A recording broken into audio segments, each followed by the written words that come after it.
नमस्कार. मावळ न्यूजमध्ये आपलं स्वागत. मी सुभाष भांडे आणि आपण पाहताय लोकप्रिय news channel Maval news. Kamshet आणि परिसरात असणारे विजेचे रोजचे लपंडाव, विजेच्या वेगवेगळ्या समस्या आणि सततची बत्ती गुल हा सर्व त्रास असहनीय झाल्याने 13 ऑगस्टला बुधवारी महावितरण कार्यालयावर मोर्चा काढण्यात येणार आहे, अशी माहिती चळवळीचे नेते व वीज ग्राहक संघटनेचे अध्यक्ष भरतभाई मोरे यांनी मावळ न्यूजशी बोलताना दिली. कामशेत येथील गणेश मंगल कार्यालयामध्ये वीज ग्राहक संघटनेचा मेळावा पार पडला. यावेळी गावागावाहून अनेक विजेचे ग्राहक आणि विजेच्या त्रासाने कंटाळलेले गावकरी आले आणि त्यांनी आपल्या भावना व्यक्त केल्या.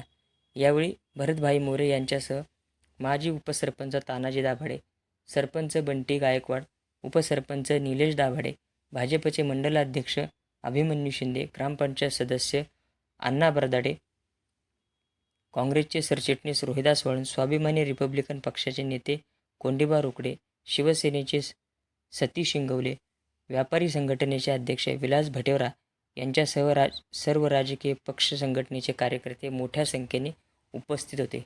यावेळी बुधवारी 13 ऑगस्टला सकाळी 10 वाजता सर्व पक्षीय मोर्चा काढून महावितरणचा निषेध करण्याचे ठरले आहे.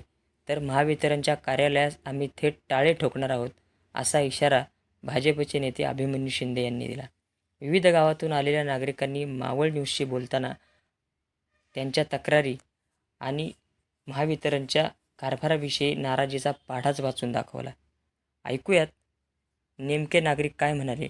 दरम्यान बुधवारी 13 ऑगस्टला सकाळी 10 वाजता पंडित नेहरू विद्यालयाजवळ सर्वांनी एकत्र जमून हजारोच्या संख्येने पवनार रोड मार्गे महावितरणच्या कामशेत येथील कार्यालयावर धडक देऊन मोर्चा काढण्याचे ठरले आहे. त्यानुसार सर्व नागरिकांनी पंडित नेहरू विद्यालयाजवळ जमावे, अशा प्रकारचे आवाहन भरतभाई मोरे यांनी केले.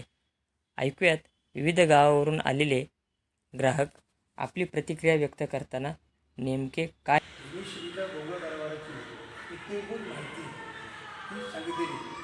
तरी प्रत्यक्ष भोगलेलं आमच्या शहर पूर्वी लहान होतं. आज कामशेतच्या दिवसागणिक वाढत आहे. रोज कामशेत शहरामध्ये 5-5, 6-6 कुटुंब नवीन झाडे येत आहेत. आज कामशेत शहराची प्रगती वाढते. कामशेत शहराची बिल्डिंगचं प्लॅन होणार आहे, ते कामशेत विस्तार होतं. इथून पुढं भविष्यात कामशेत फार मोठं होणार आहे. जेव्हा स्टेशन खरी जाणारे, चौथी लाईन वाढणारे, तेव्हा कामशेत शहर हे डोंबिवलीपेक्षा मोठं असणार. ते कामशेत शहरात फार मोठं भवितव्य आहे. पण हे सारं जरी खरं असलं तर खऱ्या अर्थानं वीज ही प्रत्येकाच्या जीवनाचा एक अविभाज्य भाग आहे. ते विजेवरती शिरकवर जातात. हे सकाळी उठल्याची गृहिणी, शाळेचे विद्यार्थी असत, ग्राहक असतील, व्यापारी असतील, सर्वांना विजेची अत्यंत गरज आहे. आणि म्हणून वर्षभरामध्ये रोज कामशेत शहर, कामशेत शहराच्या परिसरामध्ये 2 तास, 3 तास, 4 तास, 5 तास ही वीज जाते. आम्हाला 24 तास उपलब्ध झाली पाहिजे. आणि म्हणून त्यासाठी मी आधी वेळेवर सांगेन की 13 तारखेला कामशेत शहर हे पूर्णपणे बंद असेल. 13 तारखेला काही आपण विलेजवर बोलतो, वार्ताहर म्हणून त्या ठिकाणी आलेले आहेत. मगाशी पोलिसांनी आपली एक क्लिप गेलेली आहे, म्हणजे आपला रिपोर्ट हा वरपर्यंत गेलेला आहे. आणि म्हणून 13 तारखेच्या मोठ्या तयारी करत आहोत. 13 तारखेला आपला मोर्चा होणार. त्याच्या आधी पूर्वतयारी असेल ती ठराविक मंडळीमध्ये करतील पूर्णपणे. पत्रव्यवहार तुम्ही काळजी करू नका. पत्रव्यवहार केल्याशिवाय हा मोर्चा होऊ शकणार नाही. कारण शेवटी आम्ही त्यात पूर्ण आयुष्य काढले, तर त्याची काळजी करू नका. काळजी ही करा की 13 तारखेला कशी आपली गर्दी वाढेल, प्रशासनाचा कसा दाब येईल आणि प्रशासन कसं गोष्टीवर येत नाही, हे आपण दाखवून गेलं पाहिजे. आणि म्हणून मित्र, आपण एका ज्या ताकदीने जा कामशेत शहराची समस्या मांडलेली आहे. ही समस्या फक्त एकच आहे की लाईटच्यामुळे, विजेमुळं आपण सगळी त्रासलेलो आहोत. हा त्रास झाला असेल तर 13चा मोर्चा अत्यंत बरोबर करावा, अशी मी सर्वांना विनंती करतो.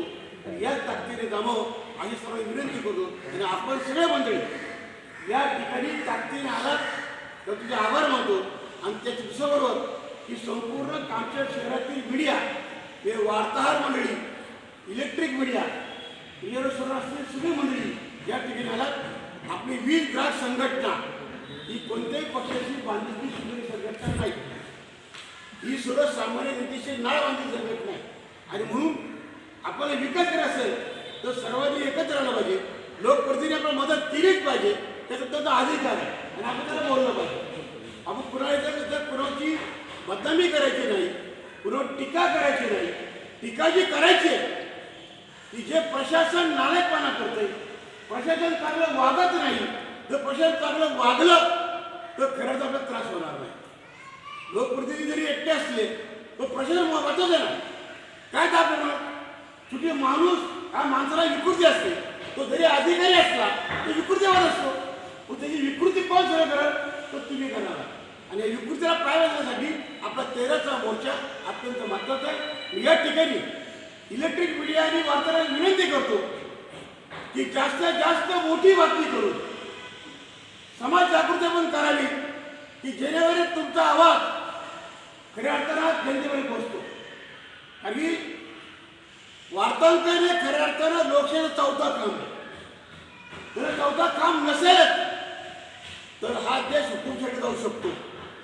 आणि मग तुम्ही खऱ्या अर्थानं तुमची भूमिका खऱ्या अर्थानं समस्याचं निवारण करण्याचं आणि समाजाचं आव्हान घेण्याचं काम खरं तुम्ही मंडळी करतात आणि तुम्ही मंडळी करावं. तुम्ही या ठिकाणी आलात तर मी तुमचे आभार मानतो आणि 13 तारखेला आपण जास्त संख्येने उभा राहाल वार्ताहर मंडळी अशी विनंती करतो. आपली ताकद वाढत, ही ताकद वाढत काम आपल्या सर्वांचं आहे. 13 तारखेला बुधवारी सकाळी 10 वाजता पंडित नेहरू विद्यालय ते एबीसीडी बोर्डावर जायचंय. बाजार बंद असेल उद्या ठिकाणी विरोध आपण म्हणजे आलात, चांगली चर्चा घडवली, चांगला विषय केला, विचाराचं मंथन केलं, त्याबद्दल मी सर्वांचे आभार मानतो आणि आजची सभा समोरी आपली तयारी केली.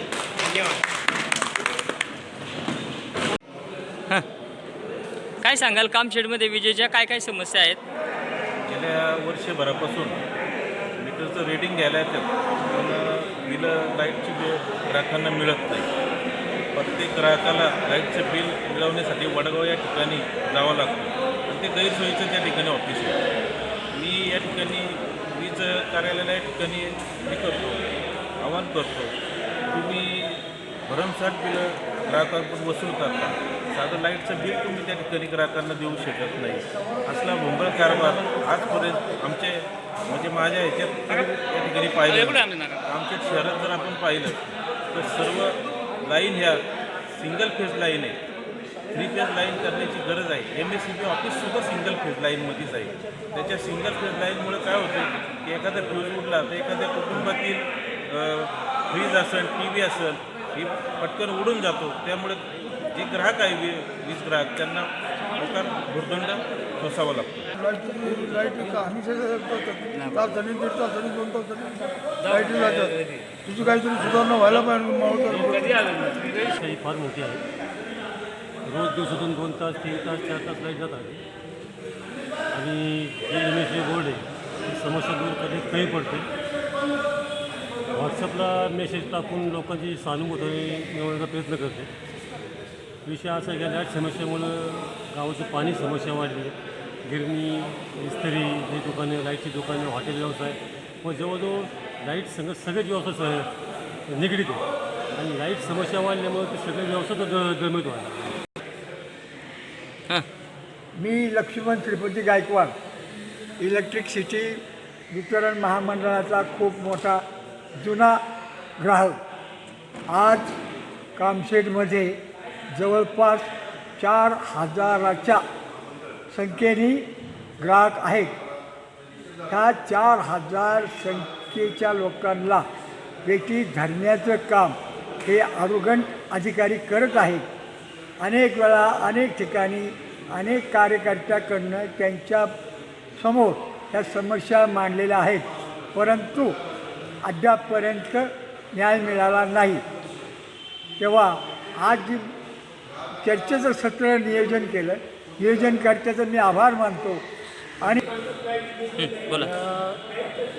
विद्युत मंडळाच्या भोंगळ कारभाराच्या बाबतीमध्ये आज गणेश मंगल कार्यालयामध्ये भरगच्च अशी ग्रामस्थ आणि आजूबाजूची काही ग्रामीण भागातली जनता कामशेतमधील मोठ्या संख्येने नागरिक मोठ्या संख्येने उपस्थित झाले आणि या उपस्थितामध्ये सर्वांमध्ये असा निर्णय घेण्यात आलेला आहे की ग्राहकांना त्रास देणारं हे वीज मंडळ यांच्या विरोधामध्ये येत्या 13 तारखेला 13/8/2025 रोजी भव्य असा मोर्चा काढण्यात येणार आहे. कारण ऑफिसमध्ये लोकांच्या समस्या, वीज बिलाच्या माध्यमातून ग्राहकांना देणारे चटके आणि दररोज 4 ते 5 तास होणारी वीज खंड होते याच्या निषेधार्थ या ठिकाणी मोर्चाचं आयोजन केलेलं आहे. आणि आमची प्रमुख मागणी आहे की कामशेत बाजारपेठेला ही 40-50 गावं जोडलेले आहेत आणि सर्वप्रथम आमच्या विजेचे प्रश्न सुटावा हीच आमच्या नागरिकांच्या वतीनं त्यांना विनंती राहणार आहे. आजची जी बैठक झाली, बैठकीच्या अनुषंगाने आमचे ते नेते असेल भरतभाई मोरे यांनी सविस्तर सगळं सांगितलेलं आहे. त्याची पूर्वतयारी आपणच तयारी येताना करून यावी, जेणेकरून तिथे येताना आम्हाला जे उत्तर अपेक्षित उत्तर आहे ते आम्हाला तिथं तुमच्याकडून मिळाले पाहिजे. तर यदा कदाचित आम्हाला जर आमच्या नागरिकांचं समाधान झालं नाही तर आमचं पहिलं स्टेप म्हणजे आम्ही जो जातानाच आम्ही टाळा घेऊन जाणार आहे. आणि जर समजा ते कार्यालय जर आमच्या कामशेतकऱ्यांच्या काही उपयोगाचं नसेल तर आम्ही सर्व ग्रामस्थ त्या कार्यालयाला टाळा ठोकणार आहे. त्याची तक्रार ही ऑनलाईन झालेली आहे, परंतु त्या स्टाफला त्याचं उत्तर काय आहे की आम्ही आता फोन उचलू शकत नाही, आम्हाला आमच्या प्रपंचित कामं असतात, आम्हाला कुटुंबिक घरगुती कामं असतात. म्हणजे अशी जर त्यांची उत्तरं असेल तर ही आरेरावीची भाषा बनवावं लागेल आणि या भाषेला उत्तर हे भाषेनेच द्यावं लागेल आम्हाला. एक तर आम्ही त्या ठिकाणी आता आंदोलन हे अंतिम टप्प्यामध्ये नागरिक हा त्रस्त आहे. त्याच्यामुळं काय आहे, आम्ही त्याच्यामध्ये एकच आहे, जर तुम्ही जर कॉन्ट्रॅक्टिव्ह पद्धतीवरती जर तुम्ही ते कामगार ठेवले असेल तर कामगारांना तुम्ही आता समज द्या. यदा कदाचित जर तिथं तुम्ही जर समजा ते काम करत तसंच जर तिथं त्यांचं वर्तन चालू असेल, एक तर त्याला आम्ही जोपर्यंत त्याला कामावरती काढत नाही तोपर्यंत तिथलं आमचं उपोषण किंवा आंदोलन ते आमचं संपणार. 13 तारखेला गुरुवारी सकाळी 11 वाजता पंडित नेहरू विद्यालयाजवळ सर्व वीज संघटनेचे जे ग्रस्त ग्रामधारक आहेत तर ते सगळ्या 11 वाजता तिथं जमतील. 10 सरकारला जमतील, 11 वाजता तिथून मोर्चा चालू होईल. सकाळीपासून संध्याकाळपर्यंत जोपर्यंत याचा निर्णय लागत नाही, इलेक्ट्रिसिटी बोर्डाचे जे आमच्या मागण्या आहे त्याचा जोपर्यंत ते निर्णय देत नाही आणि मना सरकारचा निर्णय झाला नाही तर बेमुदत कामशेत बाजारपेठ बंद. कोणीतरी वडगावून येईल तो अधिकारी उपयोगाचा नाही. जे कोणी अधिकारी राजगुरुनगर आणि पुणे या दोन्ही ठिकाणचे जे अधिकारी असतील त्यांनी या ठिकाणी कामशेतला उपस्थित राहणं 13 तारखेला आवश्यक आहे. वारंवार जाणं, मेंटेनन्स न करणं आणि त्यामुळे नागरिकांना जे त्रास होतात. या कामशेत शहरामध्ये विद्युत पाणी पुरवठा असे अनेक समस्या प्रत्येकाने आपापलं म्हणणं हे मांडलेलं आहे. तरी एक सर्वांचं म्हणणं ऐकून आपण सगळ्यांनी असा निर्णय घेतलेला आहे की येणाऱ्या 13 तारखेला महावितरणाच्या विरोधामध्ये कामशेत शहर व पंचकृषी ज्या भागामध्ये ट्रान्सफॉर्मर गेला तर 2-3 दिवस गावामध्ये लाईट येत नाही आणि तो ट्रान्सफॉर्मर ग्रेडला ऑफिसला जायला तिकडून येणार, त्याला फॉलोअप घेणार, तेव्हा पूर्ण आपल्या गावामध्ये लाईट लागतात. आणि ह्याचा दुसरा विषय सबस्टेशनचा. या कामशेतमध्ये लोणावळ्यावरतून काही तळेगाववरून आणि पवनानगरवरतून जर लाईट गेली तर त्यावेळी आम्ही त्यांच्याकडे मागणी केली होती की तुम्ही या ठिकाणी कोणतंही त्याचं ऑफिस होतं त्या ऑफिसला काही आता दळबद्री सांगितलं तेच बरोबर शब्द आहे. या दळबद्री ऑफिसमध्ये ना स्टाफ ना त्यांचा ज्युनियर इंजिनियर त्या ठिकाणी जातो. त्यावेळी मी पहिल्यांदा गेलो आत्तासुद्धा आणि यांच्या बिलामध्ये इतक्या चुका आहेत आणि यांचं प्रशासन जे आहे ते भोंगळ आहे. आता जे यांनी बाळंजांनी सांगितलं अतिशय भोंगळ टाकणार आहे. माझ्या घरात आता मी वेळ घेतो आहे परंतु मुद्दे काय माहिती आहे का, मुद्दे का मांडावे लागतात आणि मुद्दे कसे मांडले गेले पाहिजे हा फार महत्त्वाचा विषय. भाई ज्यावेळी रेल्वेचं आंदोलन केलं होतं तुम्ही सर्व लोकांनी आम्हाला पाठिंबा दिला होता. त्यावेळी जी पुण्याला DRMकडे मीटिंग झाली त्या मीटिंगमध्ये खूप चर्चा झाली, परंतु त्याच्यानंतर सर्वात शेवटी ज्यावेळी मी त्या ठिकाणी बोललो त्यावेळी खासदार होते, आमदार होते, सर्व होते. प्रदीप रावत पुण्याचे खासदार होते, ते आमच्या पाठीमागे उभे राहिले. त्यामुळे आमच्यावरती कोणती केस होऊ शकली नाही. नारायणराव कोदरे त्यासाठी